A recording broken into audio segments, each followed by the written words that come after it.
Di Indonesia ini 10 tahun, 5 tahun terakhir ini Mbak, Kristenfobia dan sentimen anti-Kristen ini semakin parah. Sudah dalam kondisi yang sangat-sangat memprihatinkan.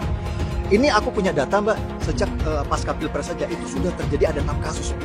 6 kasus umat Kristen sedang ibadah dibubarin, gereja ditolak, dan berbagai macam bentuk persekusi yang menimpa kepada umat Kristen minoritas di negeri kita. Ini aku ada datanya biar diaspora Indonesia tahu. 8 Mei 2024 ada pembubaran doa di rumah perumahan Ciremai Indah Grace. 16 April 2024 persekusi rumah doa di Pandeglang, Banten. 28 Maret 2024 pembubaran ibadah minggu dan pencopotan papan gereja GKII Semboja, Kalimantan Timur. 17 Maret 2024 pembubaran rumah doa di Sagabunar, Balaraja, Tangerang. Aku punya data sampai 2023, 2 tahun, itu hampir setiap bulan, Mbak. Hampir setiap bulan terjadi pembubaran ibadah minggu, penolakan gereja di seluruh daerah di Indonesia.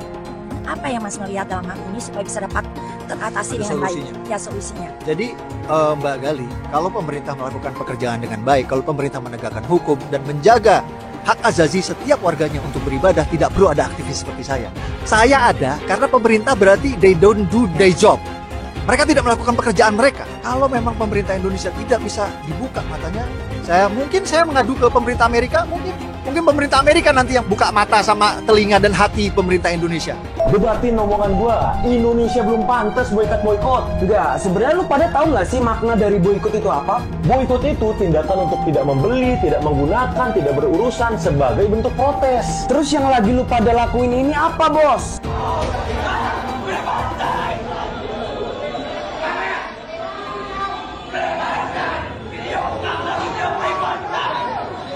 Itukah boikot, bos? Dengan lu ngerusuh di tempat orang yang lagi kerja, lagi makan. Itukah boikot yang lu pahami? Lu pada tahu kagak karyawan yang lu boikot itu juga saudara sebangsa kita, bos. Kok hobi banget hidup lu nyusahin orang? Tapi kan Dang, bisa cari kerja di tempat lain yang netral. Cariin. Coba cariin. Enteng bener kelakuan lu pada ya. Tahu nggak berapa banyak orang di Indonesia ini yang udah di PHK? Lu sampai mikir kagak kalau ada sesuatu yang harus mereka tanggung? Entah ibunya lagi sakit, anaknya butuh susu, harus bayar ini itu. Pada mikir sampai sana nggak lu? Minimal kalau lu pada nganggur, jangan ngajak orang yang lagi kerja jadi pengangguran juga dong. Lagian boikot kok nanggung-nanggung. Semua barang yang lu pakai no buatan Amerika.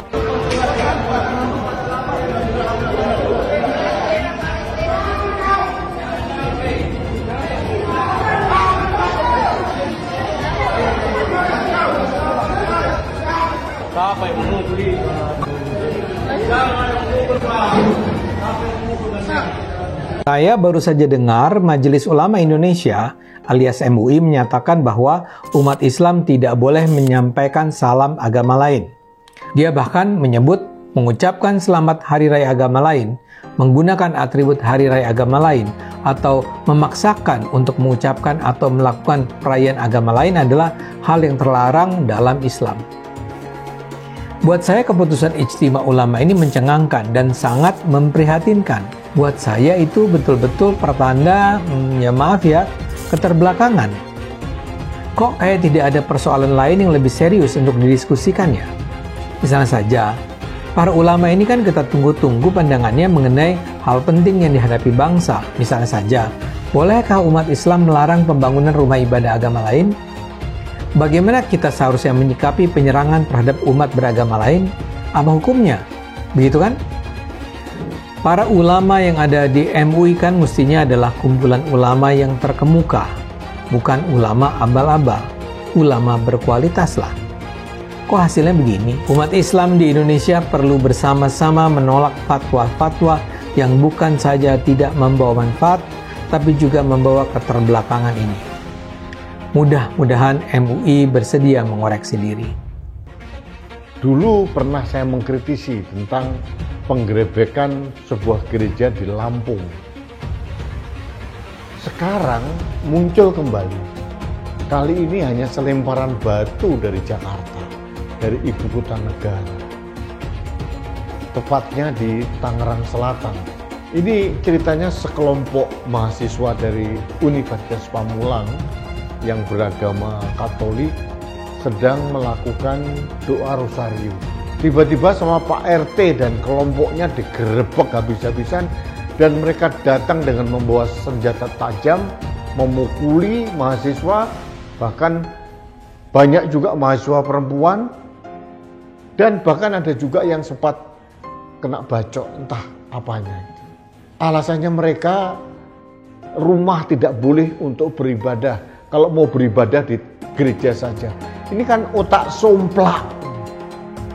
Kita boleh beribadah di rumah kita masing-masing, mungkin dengan 1, 2, 3, 4 orang teman. Aturan mana yang dilanggar oleh mahasiswa-mahasiswa itu? Justru aturan dari ketua RT setempat dan kelompoknya yang otaknya somplak ini yang menurut saya yang banyak melanggar peraturan. Itu melanggar hak asasi manusia, melanggar hak suatu kelompok untuk memeluk agama dan menjalankan ibadah agamanya.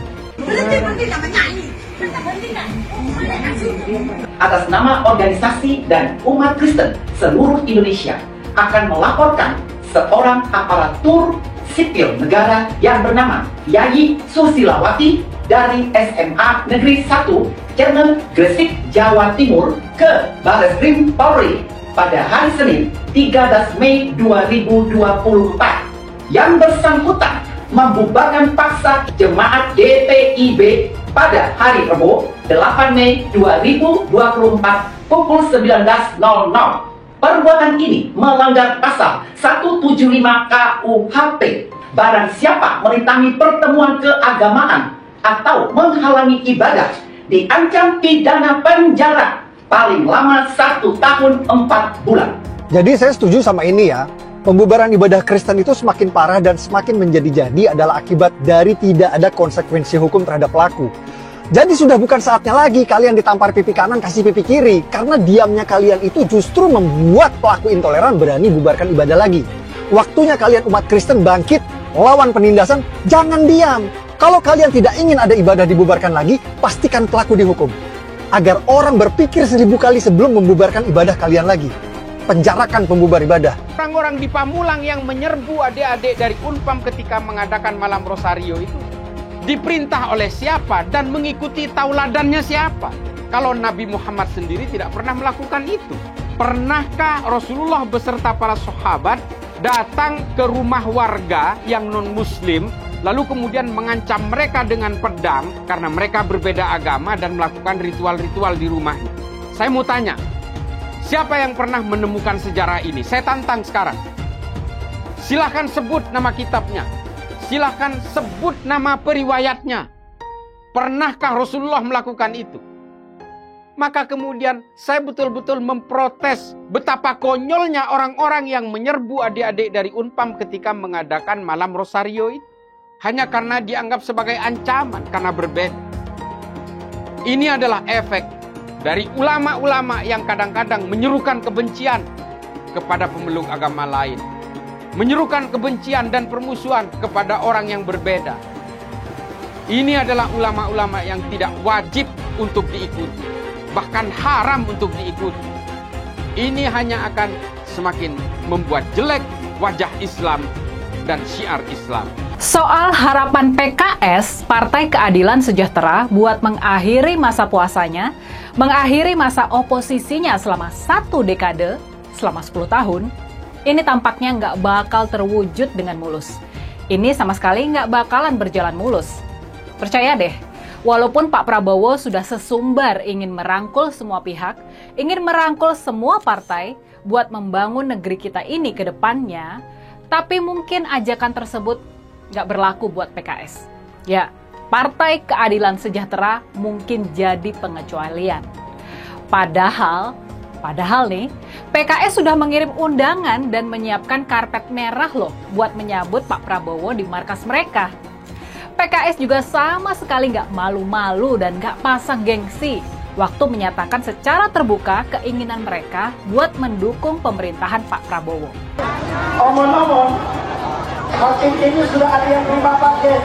Makanya kita berdoa, aminkan bersama, andaikan hakim ini menerima suap daripada penguasa, Allah hancurkan sehancur-hancurnya.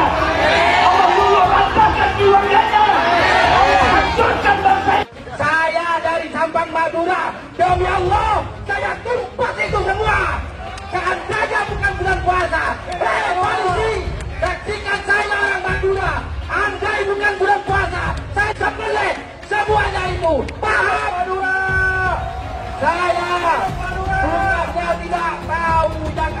ada di negara ini. Saya paham karena saya rakyat kecil. Di Madura cuma sampai karena saya bertekad berjuang teguh untuk memenangkan Anies Rashid Baswedan tanpa sopan. Dan saya kesini ngongkos sendiri, saudara. Perjalanan 1 malam, 1 hari 1 malam. Ngongkos sendiri, beda dengan yang di sana. Indonesia tanpa Jokowi! Indonesia tanpa Jokowi! Indonesia tanpa Jokowi! Mengapa saya katakan demikian? Seorang Bapak Rias Rasyid, pengamat politik yang santun dan cerdas, sampai mengatakan untuk mendapatkan seorang dengan kepribadian yang tidak tahu malu sedemikian rupa dibutuhkan lebih dari 100 tahun. Bayangkan, dan Indonesia memilikinya. Sifat-sifat Fir'aun itu ada dalam dirinya, yaitu memecah belah dan mempertahankan kekuasaan dengan segala cara. Oleh karena itu, Bapak-bapak dan Ibu sekalian, saya ingin Anda semua kembali kuatkan tekad kita bahwa perjuangan ini harus mencapai tujuannya dan konstitusional, oke? Gagal nyomot saksi, ngundang menteri. Akhirnya menteri bawa data, dijelasin semua. Bengong, kurang puas, ngundang lagi Jokowi. Terus aja biar sampai menang, ya kan? Jangan lupa ngundang Joe Biden sama Jiping ya. Karena dia ikut ketemuan Pak Prabowo tuh. Undang semua di MK, Jiping sama Joe Biden ya. Habis itu lo undangin semua tuh jin-jin yang ada di laut. Biar lo pada menang. Jin yang ada di langit juga undangin ya. Jangan lupa. Bawa ke MK semua. Gue bilang pindah-pindah, ntar perahu lo bocor, nyesel lo. Kalau dikasih jalan itu, tinggal Anies dengan Caimin berani nggak? Jangan kau mau enak aja, ya kamu jadi presiden kan ente, ya, wakil presiden ente. Kok kita suruh berkorban? Kita pasti mendukung, tapi nanti di depan dong. Nabi Muhammad tuh memimpin di depan, bukan dari belakang meja. Dengan perjuangan dia, kami bisa melawan kezaliman dan ketidakadilan oleh Jokowi Dodo. Maka perjuangan ini kami tidak akan pernah berhenti sampai nyawa dan darah saya pertaruhkan. Saya diberi nilai 11 dari 100. Itu nilai luar biasa. Pertama kali dalam hidup saya terima nilai itu.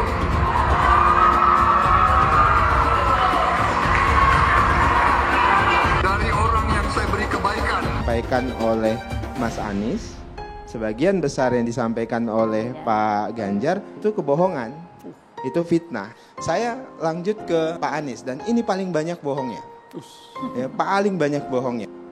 Ini bengis sekali nih pernyataan, bengis dan jahat. Hanya untuk tujuan menjatuhkan Pak Prabowo, kemudian menggunakan data palsu dan bohong. Dan publik itu sudah mendengarkan pernyataan bohong itu. Dan sebagian publik itu sudah mengkonsumsi pernyataan bohong itu. Dan itu berbahaya. Itu pernyataan bohong yang luar biasa. Terkait dengan pertahanan, berapa skor yang Bapak berikan atas kinerja Kementerian Pertahanan yang dipimpin oleh Bapak Prabowo? Silakan Pak Ganjar. 5 cukup. Skornya justru di bawah 5, Mas Ganjar. Kalau 5 itu ketinggian, Pak Ganjar. Terima kasih, Pak Ganjar. Anies gak usah takut. Disebut aja angkanya berapa gitu. Kayak saya gitu loh. Jangan di bawah 5, sebut aja berapa. 11, Mas. Dari 100. Mas Anies juga mungkin hari ini gagal. Ya, tapi menurut saya karir politiknya Mas Anies belum selesai. Mas Anies masih bisa mencoba menjadi calon gubernur sekali lagi. Mungkin kan Mas Anies nggak tahan lama-lama jadi oposisi kan. Mas Anies tidak cukup kuat untuk menjadi oposisi atau tidak cukup kuat lama-lama berada di luar pemerintahan. Ya, jadi beliau bisa mencoba lagi untuk maju jadi calon gubernur DKI. Dan tahun 2029 nanti bisa mencoba peruntungan lagi menjadi calon presiden. Saya mensyukuri kenapa kalah, kenapa ditahan. Saya bersyukur atas itu semua. Saya coba bayangkan ya, kalau seandainya waktu itu kita menang gitu ya, hari ini belum tentu kita bisa nikmati seperti ini. Kita bersyukur 5 tahun Tuhan izinkan kasih ke orang yang pintar ngomong untuk kerja. Coba kalau kita bayangkan gitu ya, kalau kemarin saya masih jadi gubernur, ini saya udah turun ini. Tapi yang pintar ngomong itu dikira orang hebat kan? Ini lebih berbahaya tahun 2024. Langsung ketahuan karakternya. Langsung ketahuan itu. Di saya juga ada kutipan Pak di kamar saya Pak. Tulisannya, Jakarta telah mengambil keputusan yang fatal. Jangan hanya konsentrasi pada pembangunan benda-benda mati yang indah difoto dan bisa ditunjukkan dalam 5 tahun hasilnya. Kalau kita mau menilai sebuah janji, maka lihat janjinya, lalu lihat kenyataannya. Dulu janjinya apa ya? Dan ini aneh, betul-betul aneh. Ini bukan kampanye, tapi saya sampaikan sini. Di satu sisi menyiapkan jalur-jalur air untuk dikirim ke laut, di sisi lain di lautnya dipasang dengan pulau reklamasi. Tinggal tunggu waktu jadi rock, air balik. Dan ini melawan sunatullah. Kenapa? Air itu turun dari langit ke bumi, bukan ke laut. Harusnya dimasukkan ke dalam bumi, masukkan tanah. Di seluruh dunia air jatuh itu dimasukkan ke tanah. Bukan dialirkan pakai gorong-gorong raksasa ke laut. Jakarta telah mengambil keputusan yang fatal. Bukan banjir, itu memang parkir air. Bukan banjir, itu memang parkir air. Masyarakat berkeliling dengan membawa toa untuk memberitahu semuanya, termasuk sirine. Kaibon 82 miliar. Apa alat transportasi yang dimiliki oleh hampir setiap orang? Alat transportasi yang dimiliki semua orang adalah kaki. Kalau seandainya orang Jakarta percaya Pak Anies jadi gubernur pun, saya berani jamin kok dia akan lakukan normalisasi yang sama seperti saya lakukan kok. Gak usah bohong lah. Ketika air sampai di muara, maka siap untuk dipompa ke laut. Pancasila Soekarno, ketuhanan ada di pantai. Anak Tuhan dari mana? Kalau Yesus anak Tuhan, bidangnya siapa? Besok di seluruh wilayah Indonesia kami katakan dalam. Iblis hanya menggoda orang yang beriman. Makanya jarang-jarang orang kafir kerasukan setan. Yang kerasukan setan itu orang baik-baik. Jarang, saya belum pernah nengok Cina kerasukan setan. Pernahkah Ahok itu kerasukan setan? Enggak, setannya juga. Karena sesama setan jarang saling menggoda. Karena di salib itu ada jin kafir. Karena di salib itu ada jin kafir. Karena di salib itu ada jin kafir. Haleluya. Kepalanya ke kiri apa ke kanan? Kepalanya ke kiri apa ke kanan? Tetap percaya salib itu lambang mulia, bukan jin. Kok ketawa? Aku nggak nyindir siapa-siapa loh. Saya nggak pernah mundur untuk kebenaran, keadilan, kejujuran.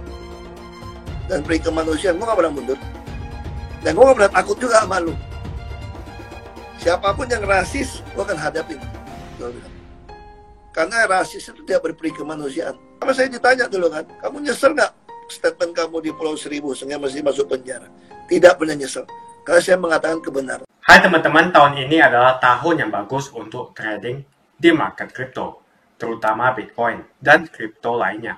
Teman-teman bisa gunakan kesempatan ini untuk mencari cuan dengan trading di market kripto. Untuk trading, teman-teman cukup registrasi dengan menggunakan link di kolom deskripsi, lalu deposit, tentukan apa yang ingin kalian tradingkan, lalu tekan tombol buy. Sesimpel itu. Untuk minimal deposit, cuma Rp400.000 saja. Kita tidak dikenakan fee sama sekali. Saat ini lagi ada promo spesial. Welcome bonus buat kamu yang register dan deposit. Teman-teman akan dapatkan 100% dari jumlah deposit pertama. Contohnya teman-teman deposit 1 juta, maka akan menjadi 2 juta. Karena welcome bonus 100% dari jumlah depositnya. Jika ada pertanyaan, teman-teman bisa hubungi WhatsApp di kolom deskripsi. Saya juga mau mengajak teman-teman untuk bergabung di komunitas trading yang ada di kolom deskripsi. Di sana saya akan memberikan sinyal trading yang bisa teman-teman ikuti.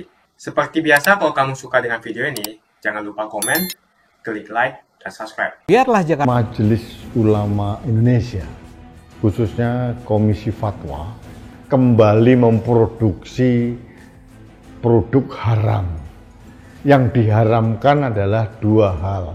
Satu, katanya umat Islam haram hukumnya mengucapkan selamat hari raya umat beragama lain. Itu satu. Yang kedua, mereka juga mengharamkan salam dengan mengucapkan lintas agama. oh ini semakin tidak karu-karuan. Karena katanya itu sudah akan dikhawatirkan mengganggu akidah. Saya berpikir teman-teman dari NU atau Muhammadiyah atau yang lain pun juga tidak bersetuju dengan fatwa MUI ini. Tapi saya menyikapinya dengan santai saja. Wong MUI itu kan hanya ormas yang tidak mengikat. Fatwanya kalau dilanggar juga tidak ada konsekuensi apapun kepada saya. Yang jelas saya akan tetap mengucapkan selamat hari raya bagi sahabat-sahabat saya, saudara-saudara saya setanah air, sebangsa yang sedang merayakan hari raya yang diyakininya dengan sukacita, dan sudah pasti itu tidak akan mengganggu akidah saya. Saya heran dengan logika berpikir dari Komisi Fatwa MUI ini. Saya sudah puluhan tahun berkali-kali setiap tahun mengucapkan selamat Natal, selamat Hari Paskah, selamat Waisak, selamat Galungan, selamat Imlek. Akidah keislaman saya tidak berubah sama sekali. Sama juga dengan mereka mengucapkan selamat puasa, selamat Idul Fitri, selamat Idul Adha kepada kami, orang-orang Islam. Akidah mereka pun juga tidak terganggu. Jadi saya menolak ini, fatwa dari MUI ini, karena sangat tidak Indonesiawi. Gitu.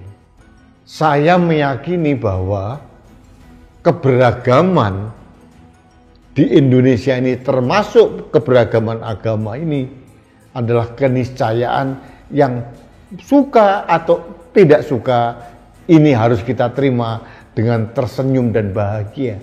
Jangan dirusak dengan berbagai analisis-analisis yang menurut saya berlebihan. Bagi saya, kesukacitaan saya mengucapkan selamat Natal, selamat Galungan, selamat Waisak, selamat Paskah, atau selamat merayakan kenaikan Yesus Kristus, atau selamat Imlek. Ini adalah manifestasi dari kerukunan kita beragama. Karena saya lihat teman-teman saya yang beragama Muslim pun juga sering sekali mengucapkan selamat Natal, selamat Imlek, selamat Hari Waisak, dan sebagainya, dan sebagainya. Jadi saya agak bingung dengan Komisi Fatwa Majelis Ulama Indonesia ini. Saya tetap akan mengucapkan selamat Hari Raya bagi saudara-saudara saya yang beragama lain. Itu ketetapan saya. Dan bagi saya itu sesuatu yang biasa-biasa saja. Sama sekali saya tidak terganggu akidah saya, tidak luntur keislaman saya. Itu menurut saya. Saya tidak melihat urgensi Komisi Fatwa MUI untuk memproduksi haram lagi. Dan menurut saya ini banyak yang akan tidak mengikuti, karena kita tidak akan merusak tenun kebangsaan kita, kebinekaan kita, lalu kita seolah-olah merasa menjadi mayoritas atau yang terbanyak begitu, bisa mendikte banyak orang. Saya tidak bersetuju. Apakah tidak ada hal-hal yang lebih berprioritas yang harus dipikirkan? Sebagai contoh, MUI itu memberikan arahan untuk menghormati hak-hak kemanusiaan, misalkan. Korupsi yang merajalela, nepotisme yang rusak nggak karu-karuan, demokrasi yang hancur lebur, yang merusak keindonesiaan kita. Harusnya MUI masuk di wilayah itu, sehingga masalah remeh-temeh ucapan selamat Natal aja dipermasalahkan terus dan terus terjadi. Korupsi merajalela, nepotisme marak di mana-mana, kolusi marak di mana-mana. Itu mungkin lebih urgent diberikan fatwa super haram itu bagi koruptor, bagi orang yang melakukan nepotisme, membangun dinasti politik, mengumpulkan uang secara tidak halal, daripada hanya sekedar mendikte umat untuk tidak mengucapkan selamat Natal atau memberikan salam. Bagi saya aneh kalau ada orang Muslim yang terganggu karena perayaan Hari Raya umat beragama lain. Itu menunjukkan betapa tipisnya akidah Anda. Jadi saya kali ini harus kembali mengkritisi. MUI sebaiknya memberikan pencerahan untuk hal-hal yang lebih urgent yang dihadapi bangsa ini. Relawan Anies semakin beringas dan Anies semakin galau. Dengan menggunakan politik identitas, relawan Anies akan menggulingkan Jokowi. Relawan Anies yang mayoritas pengasuh khilafah seperti kadrun FPI dan HTI ingin melengsarkan Pak Jokowi. Tapi pendukung Anies lupa bahwa 82% penduduk Indonesia suka dengan kinerja Pak Jokowi. Saya pikir kalau terjadi baku hantam, maka ada 82% yang akan menghajar kadrun pengasuh khilafah itu. Yang jelas saya tidak akan memilih Anies, karena Anies bukan pribumi yang jelas. Dan Anies juga merupakan antitesis daripada Jokowi. Antitesis artinya bertolak belakangan dengan semua kebijakan Jokowi. Anies sudah terang-terangan menyebutkan dia tidak akan melanjutkan kinerja dari Pak Jokowi. Tidak ada infrastruktur yang akan dibangun jika Anies memimpin Indonesia 5 tahun ke depan. Lagi pula Anies juga didukung oleh khilafah dan pendukung Anies dari ormas seperti FPI dan juga HTI. Apa kita mau FPI dan HTI kembali di Indonesia jika Anies memimpin? Anies adalah bapak politik identitas yang menghalalkan segala cara untuk menggapai kekuasaan, termasuk menggunakan politik identitas berbasis agama. Kita lihat di kasus Ahok. Kita sudah bisa melihat kinerja Anies selama 5 tahun di Jakarta. Dan ini merupakan rekam jejak Anies Baswedan. Tidak ada satupun janji yang dipenuhi dan tidak ada kinerja yang bisa dibanggakan. Dari DP 0%, OKOC, kelebihan bayar, Formula E, banjir, sumur resapan, jalan rusak, dan gonta-ganti nama jalan. Jadi saya rasa tagline perubahan yang diusung Anies adalah tagline merubah kata korupsi menjadi kelebihan bayar, supaya semua koruptor tidak dijerat oleh pasal korupsi. Karena mereka semua hanya melakukan kelebihan bayar. Jadi perkataan Ahok sudah terbukti, dan Jakarta sudah menjadi korban. Jangan biarkan Indonesia menjadi korban kibulan Anies Baswedan. Suara minoritas jangan lagi merasa takut untuk memilih pemimpin yang membela hak minoritas. Karena Anies jelas hanya memanfaatkan suara minoritas untuk mendapatkan suara. Ingat, di belakang Anies ada ormas pengasuh khilafah, seperti FPI, HTI, PA212. Saya yakin sebentar lagi karma Ahok akan mengejar Anies Baswedan. Begitu saja opini saya hari ini. Tuliskan opini kalian tentang Anies Baswedan di kolom komentar. Dan juga tuliskan pendapat kalian tentang people power oleh relawan Anies untuk melengsarkan Pak Jokowi. Tuliskan pendapat kalian. Jika kalian siap untuk melawan people power yang digaungkan oleh relawan Anies, ayo tuliskan lawan people power di kolom komentar. Pastikan Anda semua like video ini dan bagikan video ini ke teman dan family Anda supaya mereka semua mengetahui tentang informasi ini. Tekan tombol subscribe dan bunyikan lonceng notifikasi supaya kamu tidak ketinggalan